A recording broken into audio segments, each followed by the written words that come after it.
Reflections in Time is made possible in part by support from the UNO Alumni Association, fostering a legacy of alumni giving since 1913.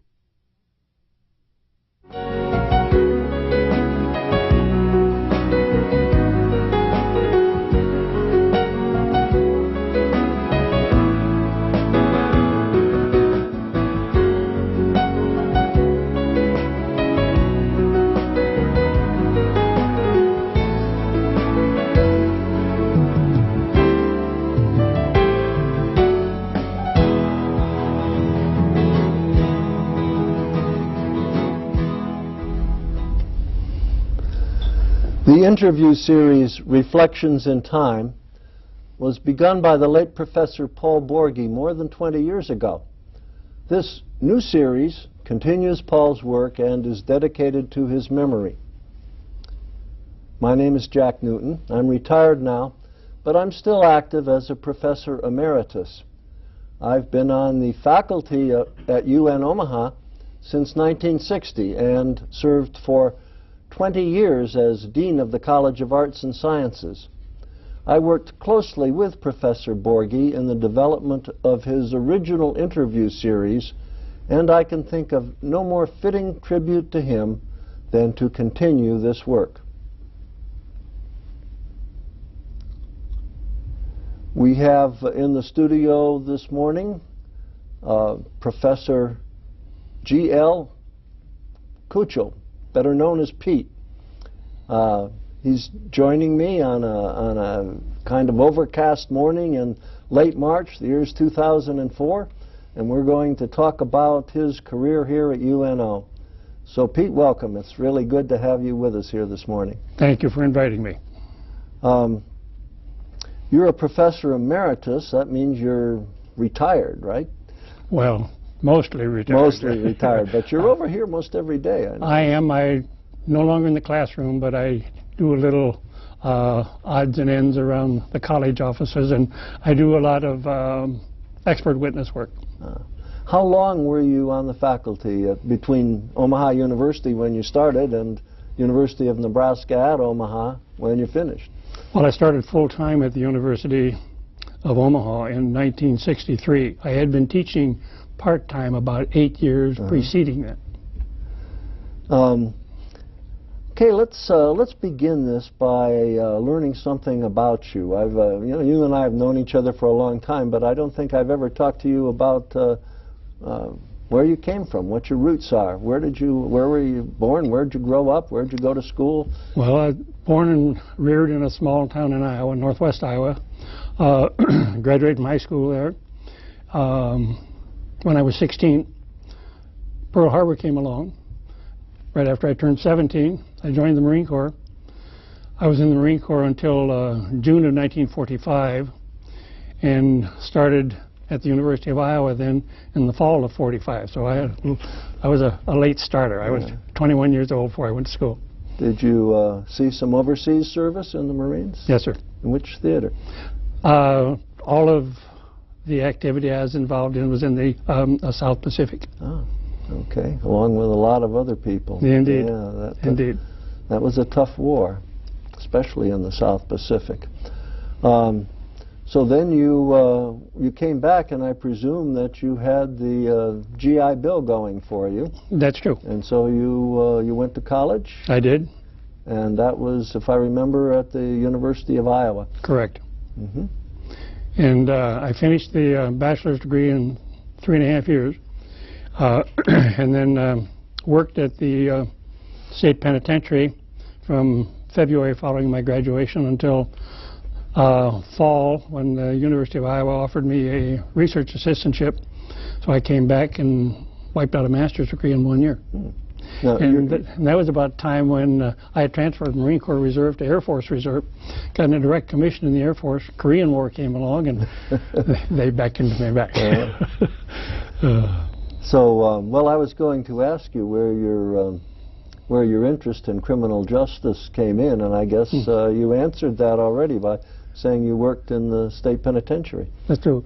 I actually got interested in it in a small town where I was reared. A man there who was town marshal, his son and I used to pal around a lot together, and I got to know the town marshal real well. Worked for his brother one summer when I was just a very young lad on a ranch in western Nebraska, and that kind of tied me into the interest in the law enforcement business, and I kind of held all the way through, and I indoctrinated my younger brother into it, and he went into the corrections business also.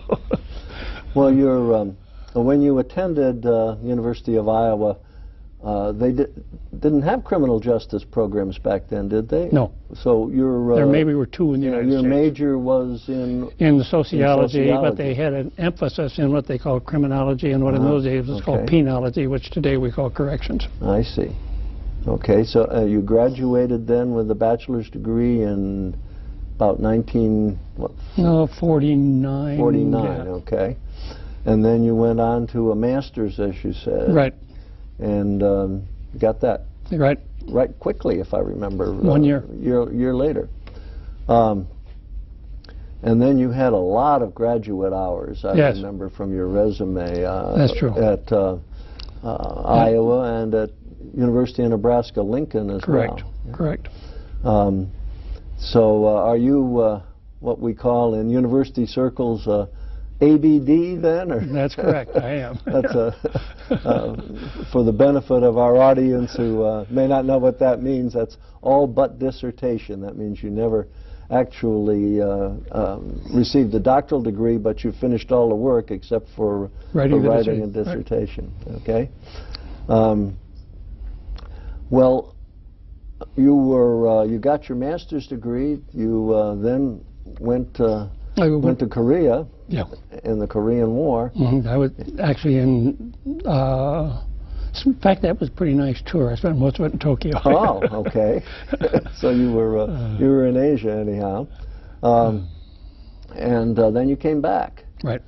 And that's when you started accumulating more graduate work, and I take it. Excuse me. Yes, I picked up a few more hours at the university there. Then I went to work. Had an opportunity to come to Omaha to go to work for an insurance company as a, well, they call it a special services. You were investigating people who were filing false claims and doctors in hospitals who were participating in the favorite American pastime, which is screw the insurance company. And so I traveled all over the country doing some of that.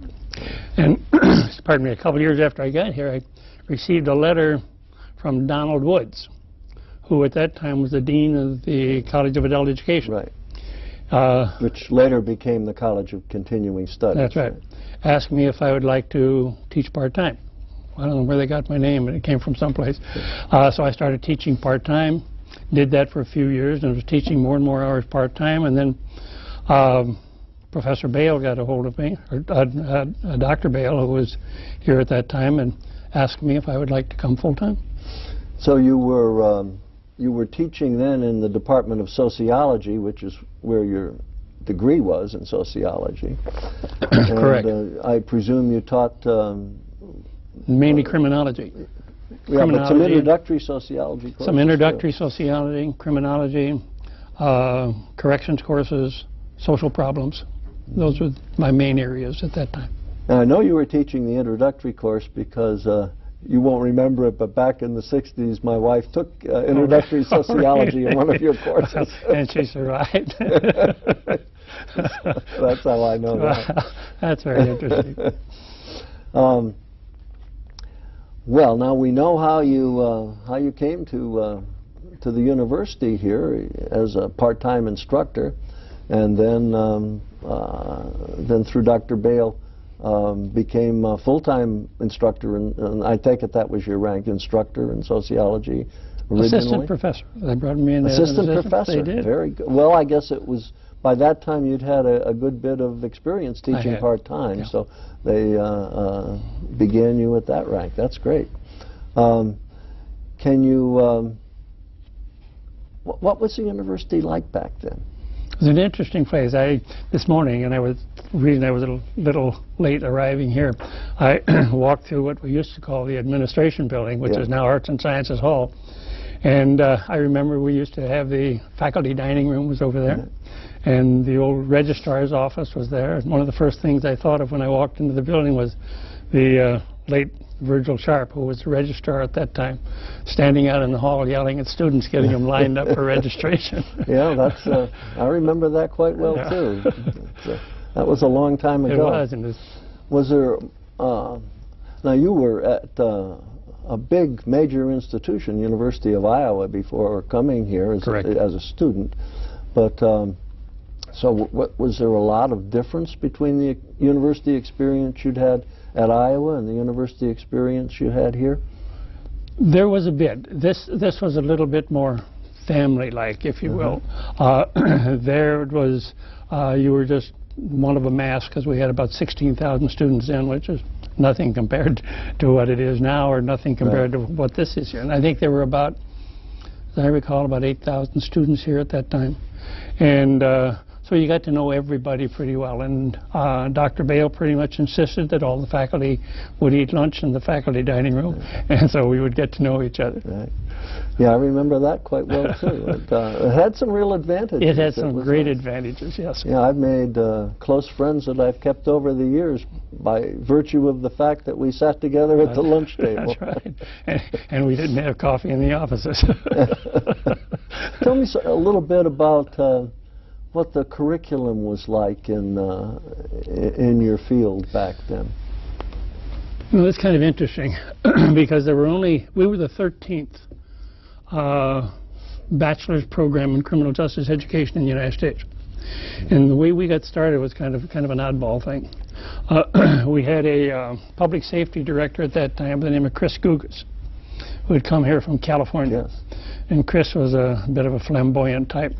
And since they had programs of this nature in California, where in order to be a law enforcement officer, you had to have had some college. And all the people who taught, and the colleges were all taught, or the courses were all taught at the junior college level. So he thought we should have courses of that nature out here. I had been doing some training work with the Omaha Police Department, and got to know Criss through that. So he and an inspector with the police department thought that some of the Omaha cops ought to come out here and go to school, ought to have some college courses. So they thought I ought to teach them. But money was a problem. So they went around and begged, borrowed, I'm not going to say stole, begged, borrowed, or arm-twisted money out of a lot of the local business people to get sufficient money for about 60 police officers to start taking courses out here at Omaha U. And that's the way the program really got started. I was still working with an insurance company at the time, and they gave me time off to come out and teach. It was after that that Dr. Bale thought we were doing all right, so he thought I should come full-time, and gradually developed more courses and moved the program ahead. And then when was it that the program became a full-fledged degree program, separate from sociology? Was that? That would have been about 65, 1965. Because as I recall, I think the first degree was granted in January of 1957. Interestingly enough, to a police officer who subsequently went on to become Omaha's public safety director, a man by the name of Al Padavina.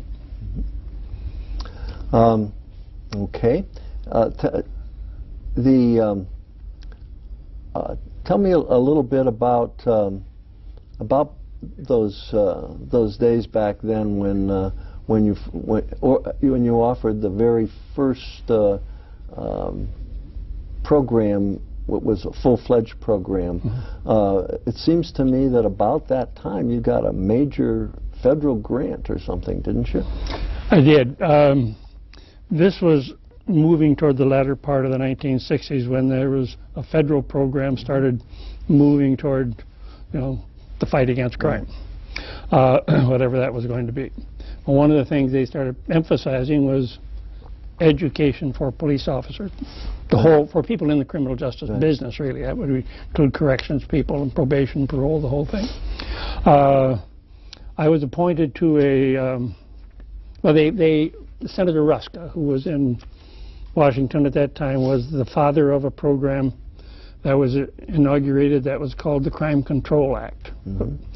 This made money available for students to go full-time, and the money would pay their tuition, fees, and give them a small stipend to live on for a 4-year program. You repaid the grant by going into the business as police or correctional officers and working, and for every year that you worked, 25% of the loan was canceled.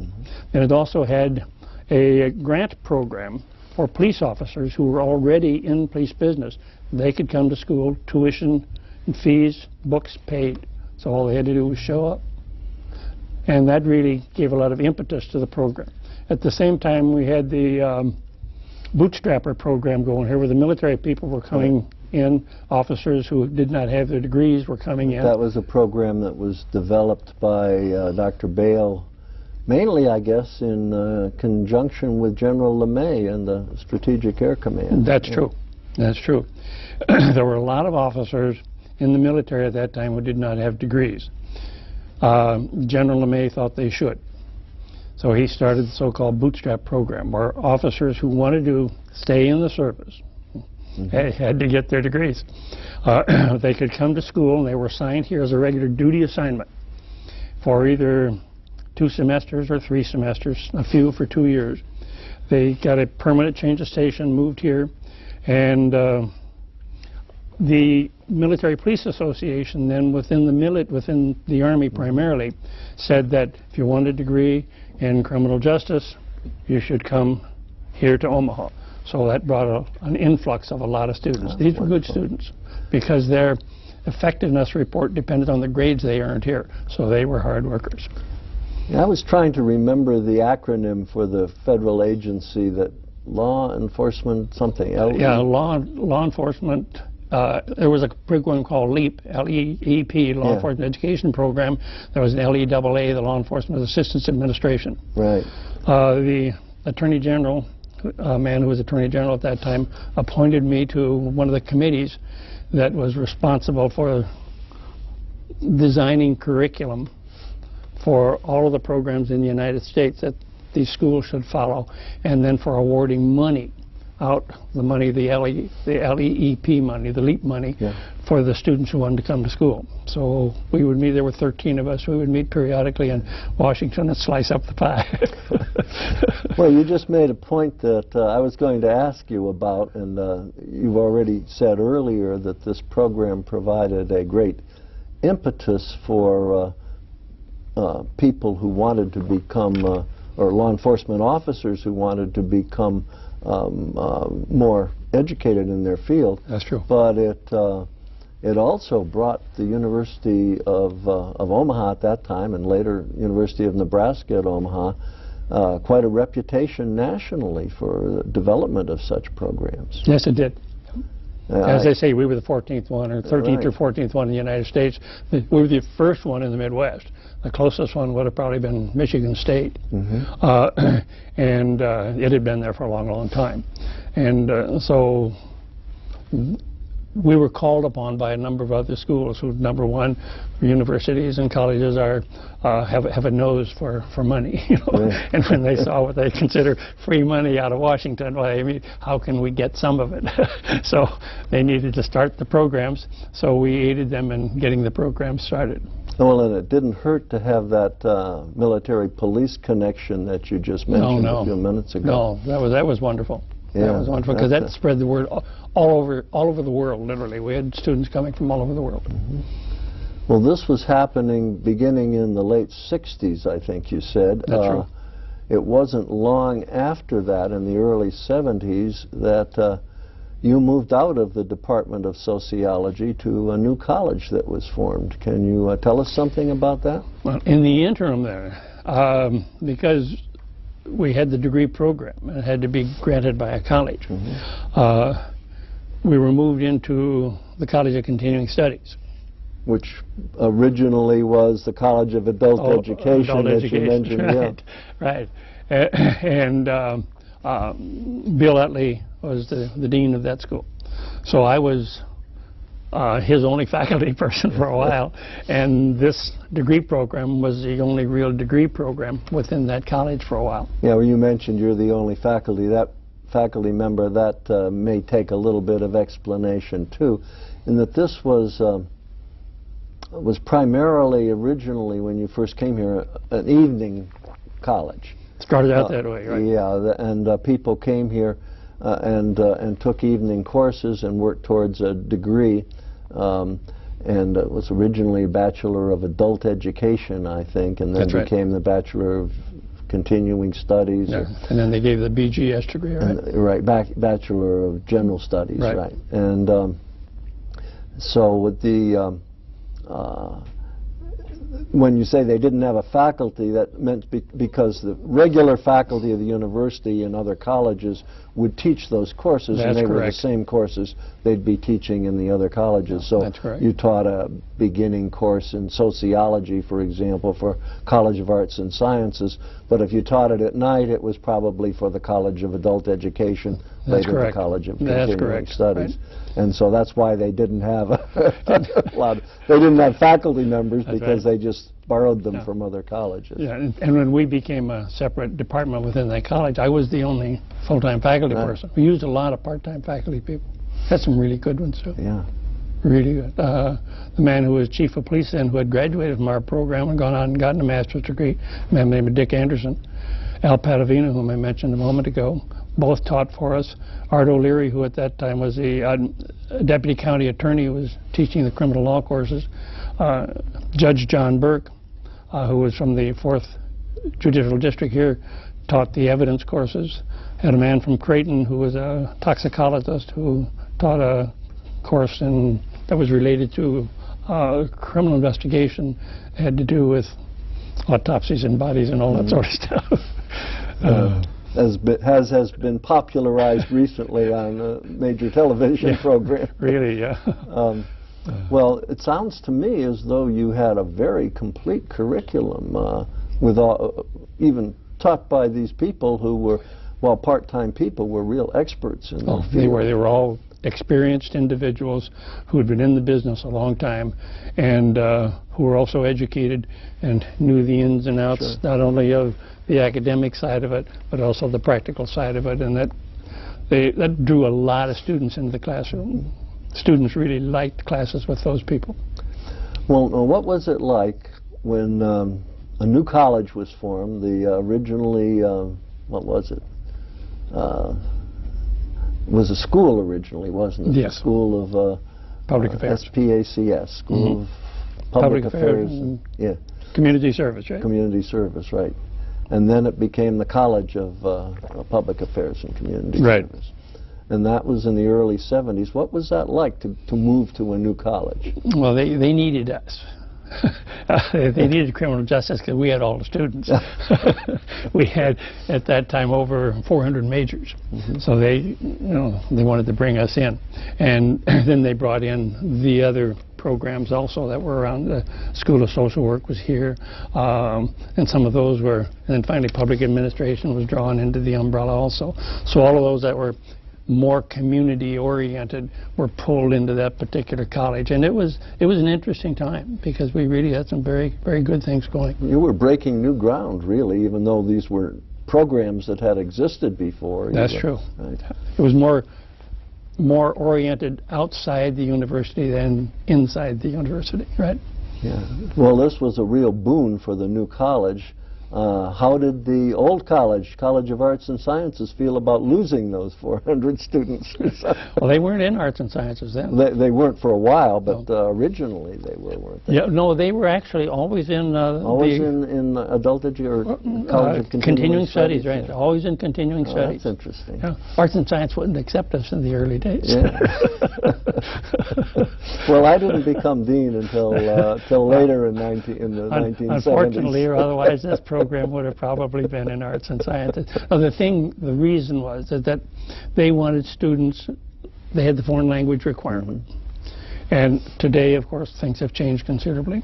But then actually, foreign languages in those days were taught so you could pass foreign language exams, not to really learn the language. Our people who were going out into the real world needed to know street language, street Spanish and so on and so forth. And I said, well, I'd rather have them spending those couple of semesters that they would spend learning how to pass language exams, learning something about human behavior, because that's what they're going to be dealing with. So we came to an impasse there, and as a result, we wound up over in continuing studies. See, well, this is all part of university politics. Oh yes, yes. And tell you another story about that. Our viewers who are not part of the university may not understand that university politics is like politics everywhere, and really compromise is the essence of how you get along and get things done. Yeah. I've always said, you know, state politics is fun, county politics is dirty, and university politics is private. Nobody ever finds out about it. But, well, we've just had a little insight into it, Pete. Well, I could tell you a little more about how the program got onto the Lincoln campus, because we eventually moved to Lincoln. Yeah, tell us about that as long as we're at that point. Well, I was on the State Crime Commission, and there was a man there by the name of Harvey Perlman, who was also teaching in the College of Law. And we know his name now as the Chancellor of the University of Nebraska-Lincoln. Right. Well, Harvey and I were on the Crime Commission together, and I was, and Lincoln police officers found out about the program, and they wanted some courses down there. Said, hey, we want some of this too. And so I was trying to get it arranged. So I called the registrar's office, and could we register students, you know, would you list the courses in your catalog? And no, they wouldn't do that. So I said, well, can we have some classrooms where we can hold classes at night? No, you can't have that either. Okay, so I was telling Harvey about this one day, and he said, well, let me talk to my dean, whose name was Henry Grether. And the old law college at that time was at the downtown campus, which happened to be right across the street from the Lincoln Police, the old Lincoln Police Department. And so then Harvey got back to me and said, well, why don't you come down, and you and my dean and I will sit down and have lunch. So I went down for lunch and explained what the problem was, and Dean Grether said, well, use the law college. He said, we don't have any night classes there. You can use every one you want. Okay, great. So I called the registrar's office. Will you register the people? Will the bookstore handle? No. They wouldn't handle the books. They wouldn't. So we actually went down, took people from the Omaha campus down and held registration in the Lincoln Police Department and sold the books in the Lincoln Police Department. And the students were taking night classes. Well, this went on for about 3 semesters. And one day I received a call from the president down there. They were called presidents, right, where they're now called chancellors, whose name was Joe Shoshnick. And his administrative aide called me and said, you know, the president would like to talk to you about this, and so on and so forth. Okay, so I go down. He said, well, why, we've got students coming to us would like to take those classes in the daytime. Why aren't they being offered here in the daytime? So I went through the whole litany of things with him. He says, we'll take care of that. And he said, well, you provide the faculty, we'll provide the classrooms, we'll do everything that we'll, you know, provide the secretaries, telephones, et cetera, et cetera, et cetera. Bingo, we were on the Lincoln campus the next semester, and you could earn the UNO degree in Lincoln without ever setting foot on the UNO campus. So that was the first breakthrough. And these were, and these criminal justice courses at the time were UNO courses. Correct. I presume, though, the other courses that they may have taken for their general education and so on were UNL courses. That is correct. Right. I've always kind of wondered about that, Pete, because when you had students enrolled in this program, were they UNO students? In effect, they were, really, yes. But they were taking UNL courses and UNO courses. Yeah. The majority of courses, of course, were where did UNL they get courses. their degrees? From UNO? UNO. Then how On the can Lincoln they have, campus. now you hear stories about these criminal justice program about the criminal justice program being quite popular with athletes at UNL. How did they compete for UNL teams if they were UNO students? I never asked. one of those things you just as soon rather not know. I was there proud. It was strange. I mean, maybe they considered them UNL students, but they got UNO degrees. I think that's some questions don't have humorous. Some questions don't have answers. Yeah. Well, it sounds like you had some people pulling for you, though, who were movers and shakers and who could get things done. People like Dr. Proman and like Joe Soshnick too, who I knew fairly well because nice I went on a trip with him. Well, back in the 70s, I think it was 73. We had Dr. Roskins here, who was very interested in international programs, right. And one of the first things he did was to organize trips to other countries, and he, through his contacts from the place he came from in Ohio, he was able to set up a very interesting trip to the Soviet Union, and Joe Soshnick was one of the people that went with us on that trip, so I got to know him fairly well on that. And he was a fine gentleman, a good person. Yeah, really did a lot for the unification of the university. Yeah. Let's put it. Yeah, that's true. And he was originally their business officer, wasn't he? I believe so. Yeah, and then filled in when Chancellor Hardin became Secretary of Agriculture. That's true. I'm trying to remember all those details. That was a ways back. Yeah, it really was. Yeah. One thing I wanted to ask you about, because I noticed it on your resume that you were kind enough to give to me. Towards the late 80s, you did a number of papers, and you were on the program of a number of organizations where you were doing papers on aging. Yes. On the older inmate in prisons and right. Correctional institutions. How did you get interested in that, and have you continued that interest? Well, maybe because I was headed that direction. I don't know. Not for prison, but for the aging part of it. Well, you could see that this was going to become a problem. The population was aging.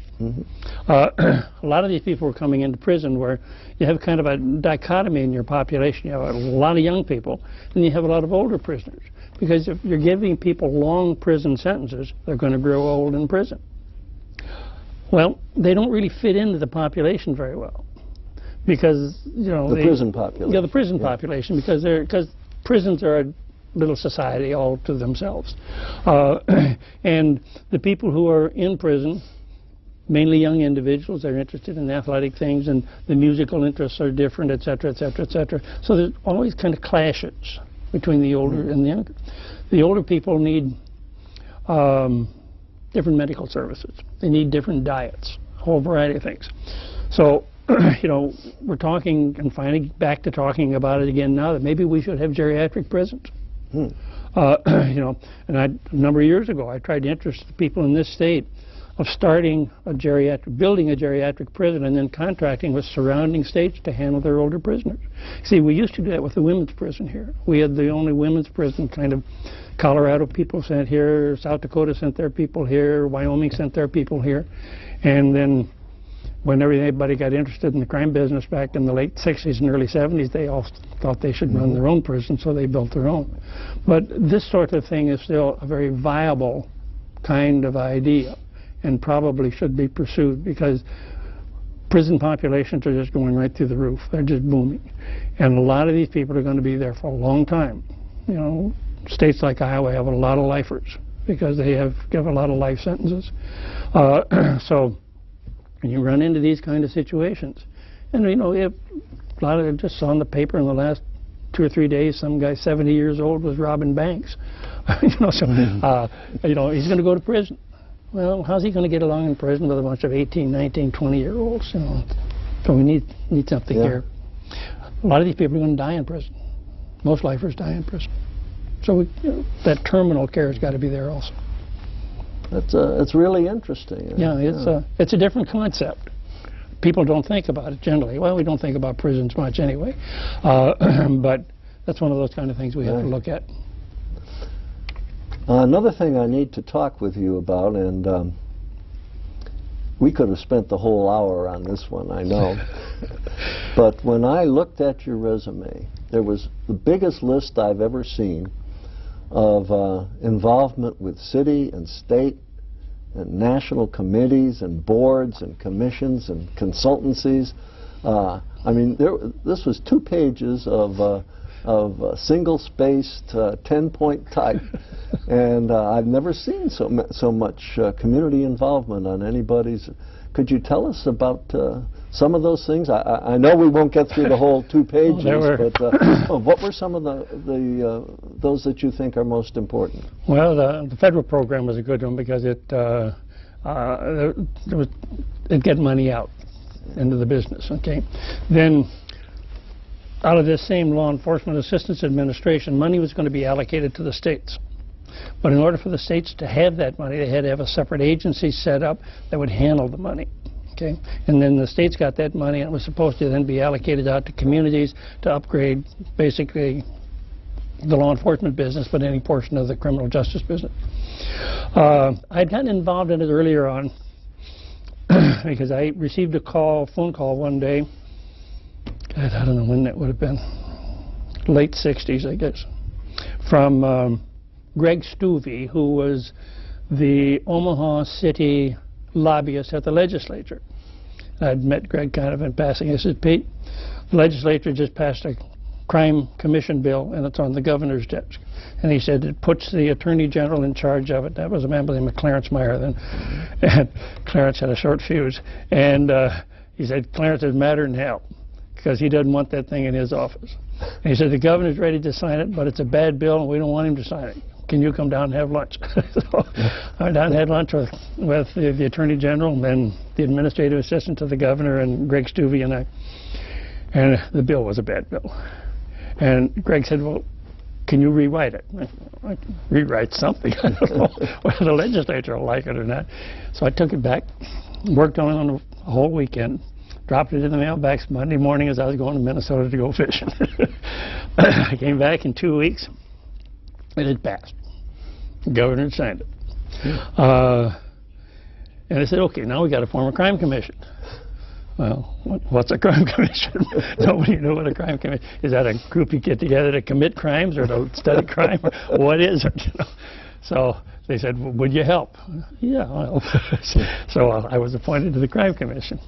And at the same time, we were trying to redesign the parole board. The parole board, by the Constitution in the state, consisted of the governor, the attorney general, and secretary of state. Well, they probably have more important things to do than to sit around once or twice a month and talk to inmates about should they be paroled or not. But that was written into the Constitution. So then we had to design a constitutional amendment and get that passed, and then we had to set up a parole board. Well, I said, you know, would you serve on the parole board? I said, I can, I'm teaching. Well, we're going to have some part-time members. Would you be a part-time member? Well, I'll give it a go. So I did that for a while. And so then at the same time, the Omaha, I was getting involved in police training here in Omaha, and the spot opened up on the personnel board. The mayor called me and asked me if I'd serve on the personnel board, so I got involved in that. So it just kind of from one thing to another, you know, you get involved in these things, and once they find out you're willing to come in and sit in the chair for an hour, they'll probably appoint you to it. So that's kind of the way it went.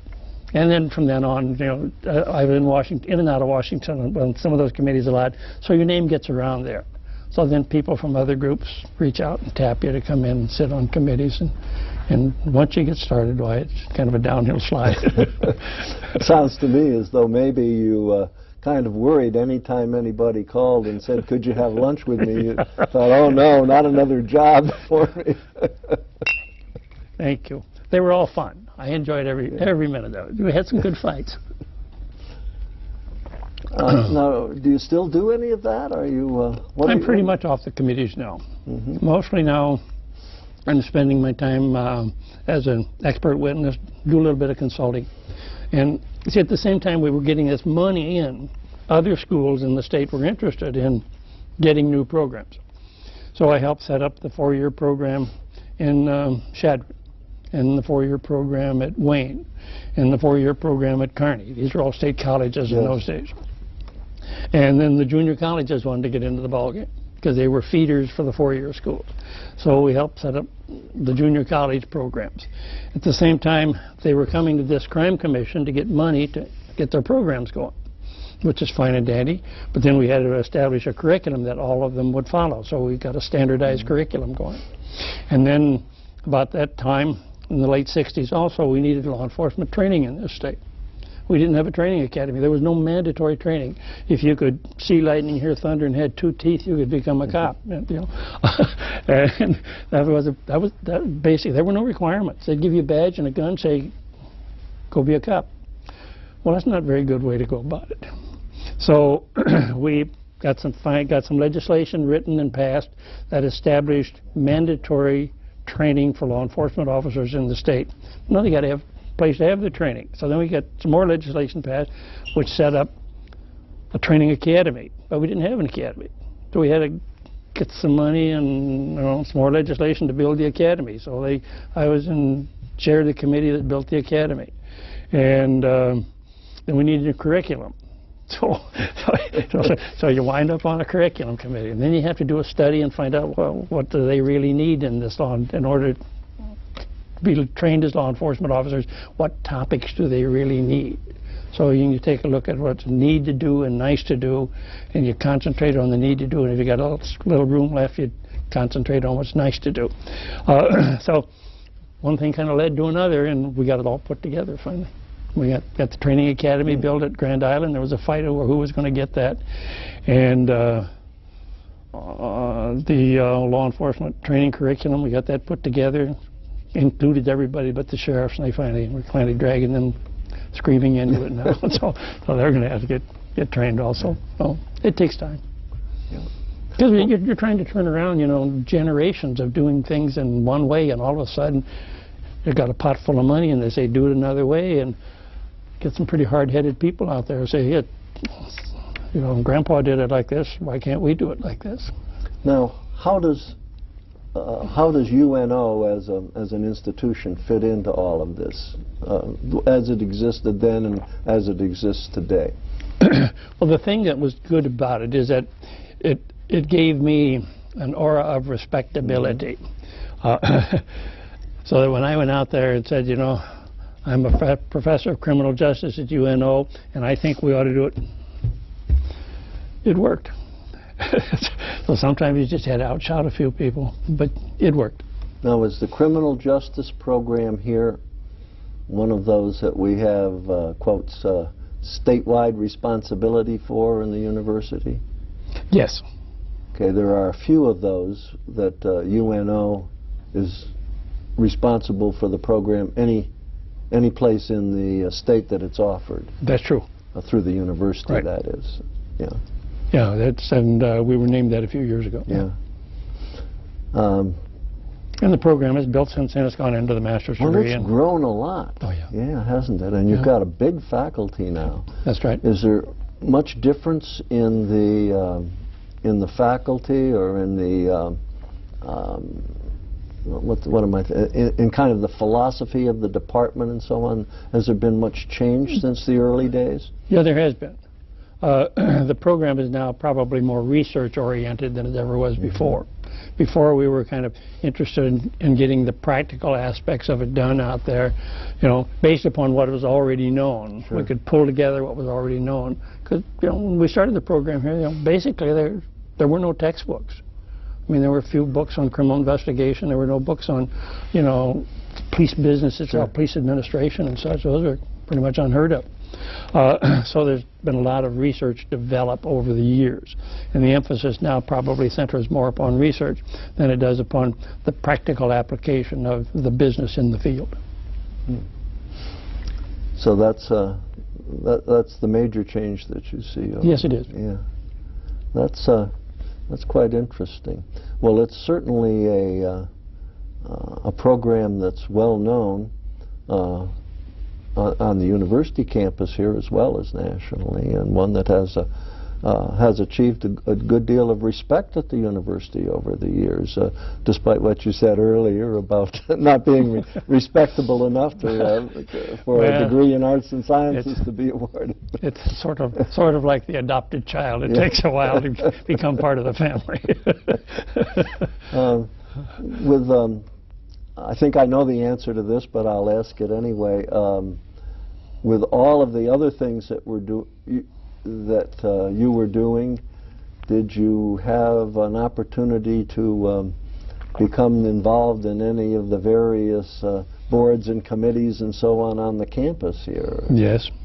I was on a number of those. Don't even remember all of it. I was on a number of them. Well, that's a part of a faculty member's job, is spending some time in university governance and the development of curriculum and all of the other things that go into running a university. Very important part. And faculty members should become intimately involved in those activities. I don't know how you had time to do it. But well, there's 24 hours. You don't have to spend a lot on sleeping sometimes. You know, we've mentioned a couple of people already on that you've known over the years on the campus here.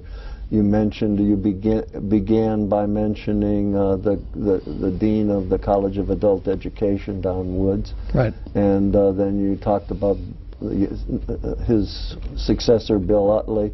You talked about President Bale, and you talked about some people at UNL.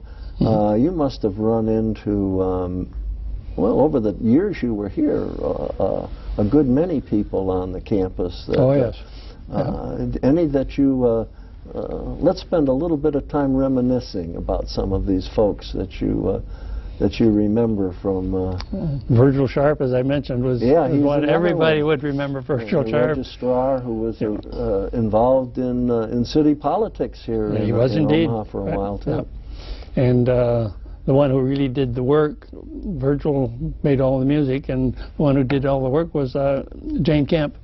And Jane was interviewed in this series by Paul Borge years ago. And I might mention here for your benefit and the benefit of our listeners that all of those tapes of these more than 100 interviews now are available to the public. They're available in the UNO library, and they're also available in the library of the UNO Alumni Association. I think you can go into either one of those places and sit down at a television set and watch interviews from people years and years ago. Really? And Jane's interview is a very good one. That's good, I remember. In fact, I knew her quite well too. And Paul Kennedy, I remember him. Yes, indeed. Paul was a little bombastic, but former professor and later dean of the College of Education. Correct. Yeah. I remember him quite well. He used Any stories to tell about Paul? one of the funniest was that Paul, as I say, was a little bombastic, and when things would really irritate him, he would come over and knock on my door, you know, come in, close the door, and he'd sit down and he'd swear for about 5 minutes, just straight, and say, okay, you had a bad day, now what's going on? Well, he must have learned that, what was he, in the Oklahoma oil fields or something. That's right. He worked there for a while. That's right. But he says, once in a while I have to let off steam. He was a great guy. I see him once in a while, Yeah. Who else now? Let's see. People in the sociology department, maybe? Well, George Helling was here originally. Was he the chair of the department? He was the chair at the time I came. In fact, he became chair the same year I showed up. That went full-time, I should say. Yeah. And he left here. There was a Dr. McCurtain ahead of him. Yeah, I remember both of them. Yeah. McCurtain went to Missouri. So yeah, he had come here from Missouri, and he returned back to the school. And he George Helling went to St. Olaf. St. Olaf, that's right. Yeah. That's right. Yeah. So we have, they were all, they were good people. They really were. They really were. In fact, we had a lot of good people back in back in those early days. Yeah. And there was in psychology, James. Bill James, yes. Yeah. He was the one that hired me here. Yeah. Okay. Yeah. In fact, he and I were in graduate school together. Is that right? And then we served a couple of years in the Army together. So we knew that's how I got here, actually. He remembered me, and when he had a job, he persuaded me that I should come out here. Well, that's interesting. Yeah. That's interesting. I wasn't aware of that. Yeah. Yeah, he's been gone for a number of years. Yeah, he went down to, he's retired now, but he went down to become chair of the psychology department at Oklahoma State University. Okay. I've visited him a number of times down there. And then there were some of the administrative people, and later, who came along later when Roskins was the president. Roskins was chancellor here at UNO first, and then later became president of the university system, didn't he? Yeah, he was another real great. Yeah, and he was preceded by Vic Blackwell. Vic Blackwell, and there was Kirk Naylor. Kirk Naylor, yeah, yes. I knew Kirk fairly well. Dr. Naylor was originally Dr. Bale's assistant in the, and he was in education. Dean of Administration was his title. That's right. That's right. And then later he went to become a professor of education, and then later became chancellor here. Right. And then Roskins, I think, Roskins had an administrative assistant, Bill Gaines. Bill Gaines was the only person that ever held the title Dean of Faculties. Okay. Yeah, and his term was very short. It was. Yeah. He that position eventually became Vice Chancellor for Academic Affairs, but before he left, he was served, I think, 1 year or 2 years as Dean of Faculties, and then he became Dean of International Studies. I know he was here during the time when the criminal justice program was just really starting to build, because I had made enough contacts in Washington that they were going to set up what they call centers of excellence for criminal justice education. And I know I had a call one Friday afternoon from a man I'd gotten to know back there, and he said, "Can you write us a grant?" I said, "Fine." "When do you need it?" He said, "Monday." And this was on Friday.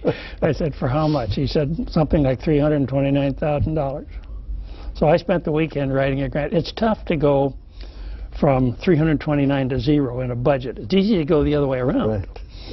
So finally I called him and I says, "I cannot get this thing, to come out of 329,000. He said, "How much is it?" I said, "About 340,000. He said, "Send it in." So that got it. That's the way you get grants. I mean, that's the way you really get grants. So the grant came through. So we had all the administrative things set up. And so Bill Gaines and I traveled a bit to some of the other schools, and we had these centers of excellence. Michigan State was one. Arizona State was one. Kentucky, Eastern Kentucky University was another one of those that were in that program. Eastern Kentucky University had a man in Washington whose sole function was to get federal money. And so he back in those years, well, particularly in the later 60s and on, the university was the beneficiary of a good many grants of federal dollars. And that was a kind of a heyday for universities. It really was. And it's funny to think of it, but I wrote the first grant that was ever awarded to this university. Really? And it was back in, I think, 61 or 62. The National Science Foundation, and at that time nobody at the university knew anything about getting money from the, and I had been working, before I was working for the university, I was working in industry for General Dynamics Corporation, and was building submarines, actually, a little different. But wrote a good many grants for people like Bureau of Naval Personnel and others. And so I was familiar with it, and when this National Science Foundation announcement came out, I said, well, here's a chance to make a few bucks and get some research done. And So I applied for it, and I went to the then, I guess he was the chief financial officer. His title was controller. Harold? A fellow named Harold Kiefover, Sure. who probably you remember. Very well. Great person. He was indeed. And very helpful. But you know, they sent people from Washington here to try and tell us how to administer a grant because nobody knew how to do it. We had no, well, you know that most grants have an overhead figure built into Right. them. And this is the cost of running the university, the lights and the heat and all of the other things that go into running the university. Janitorial service. Right, and all so that, you yeah. build that in and you lump them together as overhead. UNO, or Omaha University at that time, had no audited overhead figure. And so, you know what Harold and I worked on, and we figured it out and worked with the National Science Foundation to do it. We charged all those expenses as direct expenses instead of overhead expenses. Okay. And can you imagine doing that? It seems impossible these days. Yeah, it would You be. can think of the job you would have had when you wrote your Oh. grants if you'd had to do that. Oh, that would have been terrible. And so Harold assigned an accountant to me, a fellow named Wolf. Okay, sure, I knew him. And he worked out a lot of the details, and we finally got an audited overhead figure for grants that a couple of years later, when you were writing grants, Yeah, it was just a percentage right, figure. Then you just had it then. They said, well, you add 50% or 90% or Yeah. 15% or whatever it is, Yeah. and that's your overhead That's figure. right. So, No, I had never. so you've got me to thank. Yeah, Pete. really? Yeah, I think we were going in about that time about 42% was Yeah, the overhead yeah, figure yeah. then, yeah. Yeah, and I was used to private industry where we were 105%. Yeah, really. That's where you get the the $400 hammers and Yeah. stuff. Yeah. Yeah. That Well, all of comes from those the- are comes from the indirect expenses. great things to reminisce about when Yeah, you really. get to be an old timer, and nobody today knows anything about it. Well, we don't have a whole lot of time left. Is there anything you can think of that you'd like to add to all of this? Any a good story about somebody that you worked with, or? Well, a lot of the stories I know about some of these people, you don't dare tell in public. Well, you can think of this as being just between you and me. Well, I can remember a couple of guys where I got phone calls at 12 o'clock at night or 12:30 at night and say, Pete, I'm in jail. What do I do? Okay, I'll be right down. We had a few university employees who got picked up on a few odds and ends. Nothing serious, but Well, let's. I really appreciate your being with us here today. And, Thank you for having thank me. you for coming. I really enjoyed it. And to our audience, thank you for joining us today in a visit with Professor Emeritus Pete Kuchel, who is a longtime faculty member, now retired, in the Department of Criminal Justice. This is Jack Newton, I've been taking a look with you at some of the history of UN Omaha through the eyes of the history makers. And I invite you to join us again in the series we call Reflections in Time. Reflections in Time is made possible in part by support from the UNO Alumni Association, fostering a legacy of alumni giving since 1913.